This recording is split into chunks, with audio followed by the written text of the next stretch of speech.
Welcome to another episode of Hexcelsior Cricket, the home of the Pakistani cricket fans and other cricket-related news. I'm your host, Hexcelsior Afridi. Yeah, sorry guys, I've been away for a few weeks though. Wasn't feeling well, but I'm good and I'm back. And let's talk about what's happened in these 2 weeks and what. If people don't know about the news, what's happened in the cricket. England has won the series 2-1. I had a feeling that once Root was back, that England would bounce back strong and England would win the series. I didn't mention in my last video that if Root came back, England would be a strong team and they would win the series 2-1, and West Indies would have to work hard. And West Indies has showcased appalling. They've played really bad. I think it was appalling cricket. If a test IC side cannot play a day out, it's very embarrassing, to be honest. It's the West Indies has to work on its cricket and batting. I don't think they played really well in the first test. I think they lost concentration in the second and third test, and England took advantage of that, and they won the series 2-1. Congratulations to England. They won the series 2-1. It's going to be good. I mean, they've got cricket they've got some practice under their belt, so it's going to be tough for Pakistan. I think Pakistan has been playing some warm-up games, and there've been some good, decent scores, but this last practice match, it's been a little concerning for the Pakistan side. If you have noticed that some of our batsmen have struggled again, like Azhar Ali and Shan Masood, to name a few, and it's been a concern for the management, and hopefully by Wednesday we should get these demons out of our minds. Try to concentrate on what's coming next.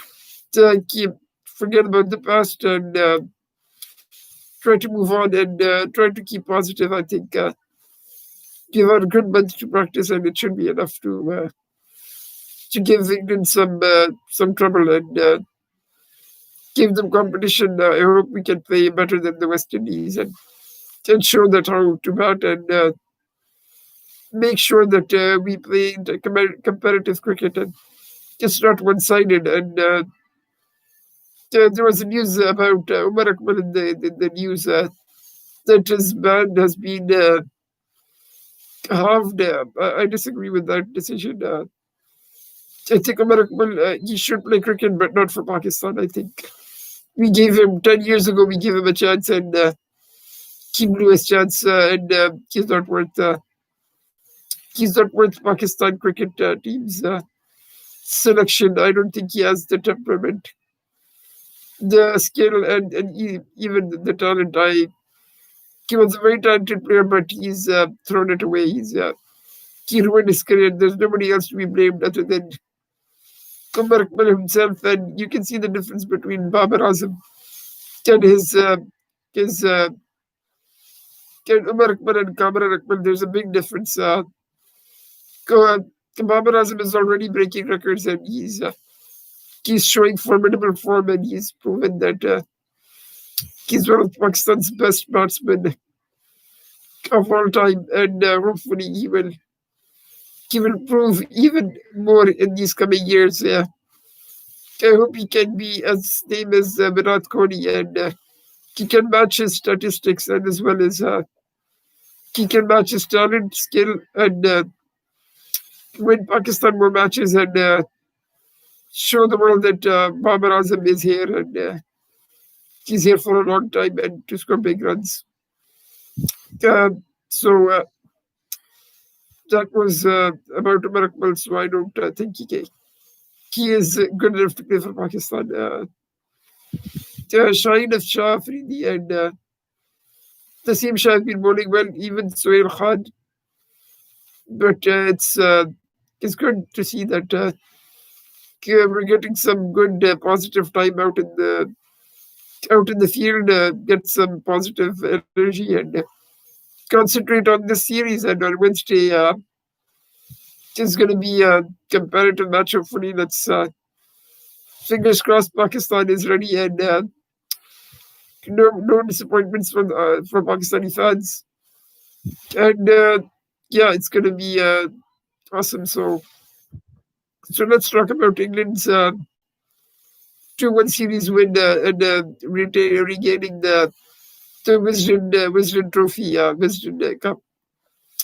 Yeah, I think the biggest difference was for me when Joe Root came back, I think, and Stuart Broad. When these two came back, I think the captaincy combined with good bowling, and it's a combination of factors. You could see the big difference in England's behavior and the way they were playing in the first test to the second and third test. Stuart Broad bowled magnificently well. I think he's one of England's best bowlers after James Anderson. Can he prove it? He took his 500 wickets and he's many years to come, and he bowls really quick and on the money, and his accuracy is very good, same as James Anderson. But I mean, the concern for England is once these two are gone, it will be difficult for them. They will be terribly missed, and there will be a gap in the team, and I think it will be difficult for England to fill that gap once these two can retire in the near future, in the next 3 or 4 to 5 years. Jofra Archer, he bowled well in patches, but he also broke the protocols, the SOP protocols, and that was really unprofessional. And it is true, he's not liked by many, but Jofra Archer, he's got skill and talent, and he's a good bowler. It's just I think he needs to rein on his skills and try to bowl according to the match and not get carried away. And he gets personal sometimes. I think that's the issue. I think he has to control on his nerves and make sure he plays good cricket rather than use his skills to talk back to other players. I don't think that's very professional. And I mean, Jofra Archer is a good player, but according to many commentators, he's got some issues with his behavior, and let's see. I hope he can change his way of dealing with things and concentrate on his cricket.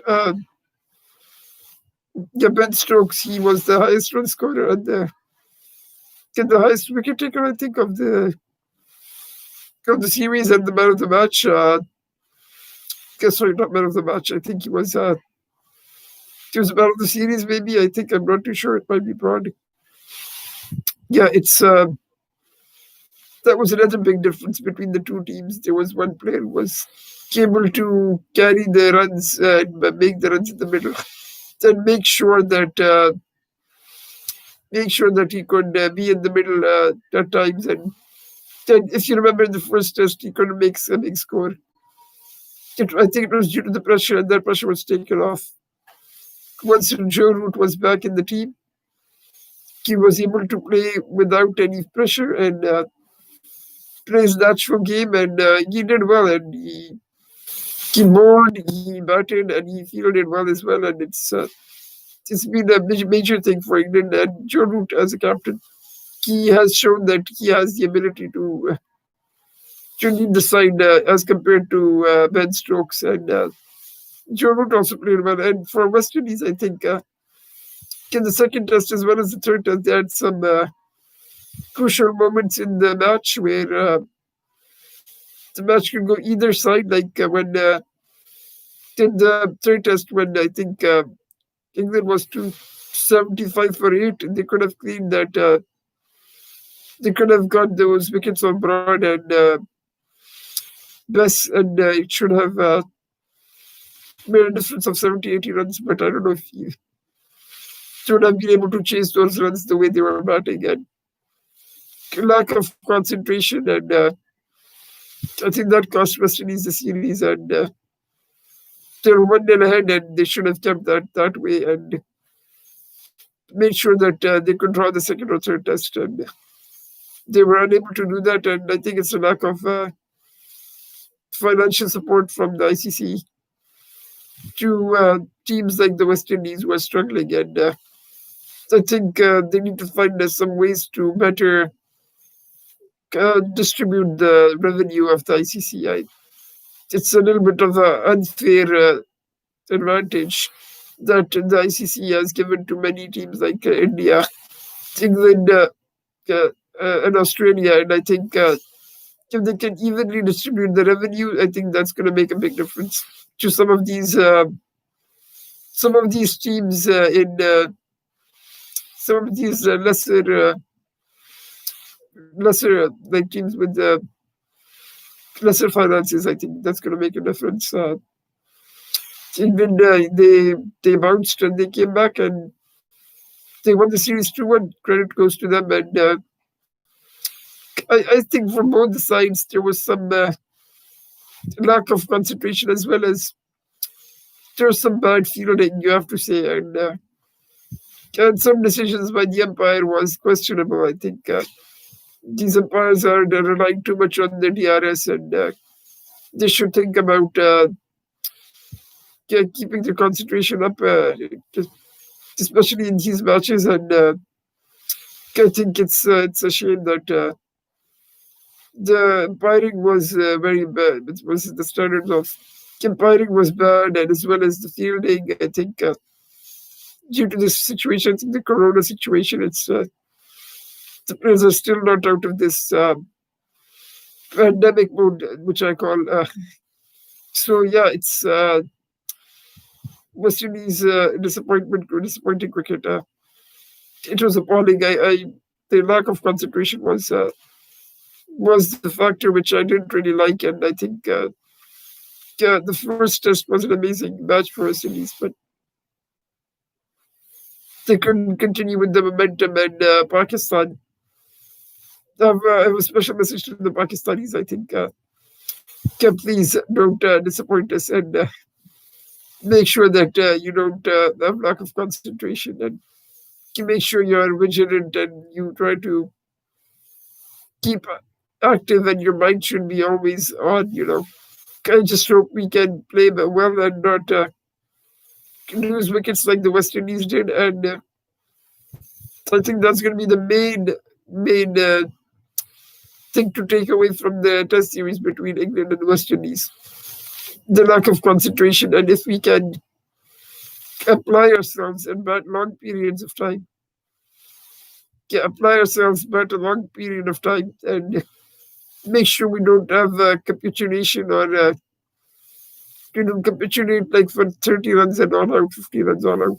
100 runs, we should try and target 250, 300 to 350. I think that's going to be a good advantage for Pakistan. Would be a good comparative score. And I would like to say to all the Pakistani fans and the Pakistan cricket team around the world, I would like to wish them Eid Mubarak. I hope you guys had a nice Eid with the lads, and hopefully this Wednesday we're gonna get Eid gift, hopefully in the form of a win, Pakistan win, and start this series on a high, and make sure we bring this series back and win this the first two test matches, and make sure we play with conviction, and make sure that we can give the Pakistan fans Eid gift. And it's I hope you guys are going to watch the match. Let me know your thoughts in the comments below. What do you think? And if you would like to discuss any other topics regarding Pakistan, and what you guys think is going to happen in the next first test.